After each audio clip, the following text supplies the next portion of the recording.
Hi everyone. You may remember that a couple of weeks ago it was revealed that Sharia courts are now operating here in Britain with the full backing of the law, even though they discriminate against women as a matter of course. And what this means is that those women who are intimidated into using these courts, as some of them will be, and everyone knows it, they will now find that they have the full weight of the British legal system lined up against them, alongside the patriarchal bigotry in their own communities. Those women who are cheated out of their just entitlement in these places, as some already have been, will find that they have no recourse to the real law to put things right.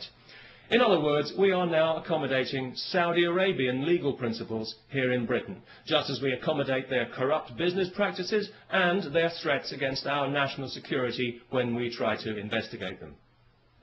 If you live in Britain and if you think these courts are a bad idea, please sign the petition to which I have linked, asking that they be abolished and that this poison be removed from our society and that we revert to the rule of civilised law with equal rights for all, if that's not too much trouble.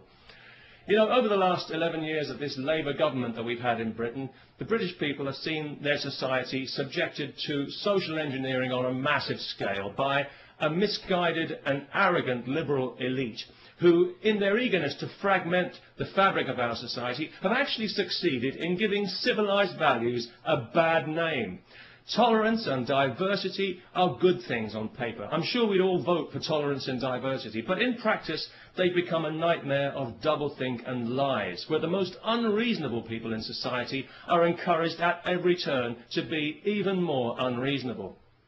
A case in point, just this week, some idiot from Saudi Arabia is being allowed to sue a supermarket because he was required to handle alcohol as part of his job, despite being told this when he took the job, and despite the fact that thousands of Muslims in Britain handle alcohol every day when they sell it in their corner shops to people like me.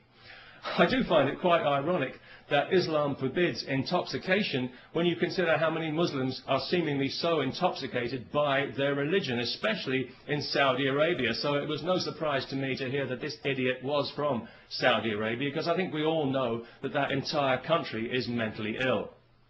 The Saudis would have us believe that theirs is the purest form of Islam. Well, I don't know about that, but it's certainly the nuttiest form. It's barking mad, if you'll pardon the canine metaphor, and it's pig ignorant, even if you won't. It's got to be just about the nastiest belief system on this faith-obsessed planet, and it's a cowardly one as well, enforced by cowardly men who are afraid of women and whose only language is ultimately violence. They're absolutely pathetic, and history is already laughing at them. If the term human rights means anything in this world, then one day the Saudis will pay out as much in compensation for their abuse of women as the Catholic Church has for its abuse of children. And I'll certainly drink to that. Because I was out earlier today, coincidentally, buying some beer, not because I enjoy beer particularly, but because I know it offends Islam. Although it didn't seem to bother the Muslim shopkeeper I bought it from, maybe he was just being polite. Anyway, as I was leaving the shop with my beer, two women happened to walk past wearing burqas. Nothing too unusual about that, not anymore, not in London anyway, and nobody really paid it much attention, apart from one small child who I overheard describing them to her mother as letterbox ladies, which I thought was actually quite inventive and rather charming. But of course it was also deeply offensive, so we had the child put to death. No, not really. But it was lucky that neither of the women actually heard the offensive and insulting remark, because obviously each of them had her head encased in a cloth sack. So that was good, because it meant that the police didn't have to be called, no human rights people needed to get involved, and nobody required any financial compensation for hurt feelings, which I thought made a very pleasant change indeed. And of course, as a result, we didn't have to listen to any propaganda sound bites from some Islamist Saudi shill at the Muslim Council of Britain. So all in all, it worked out for the best. And it just goes to show that these things don't always have to end in tears.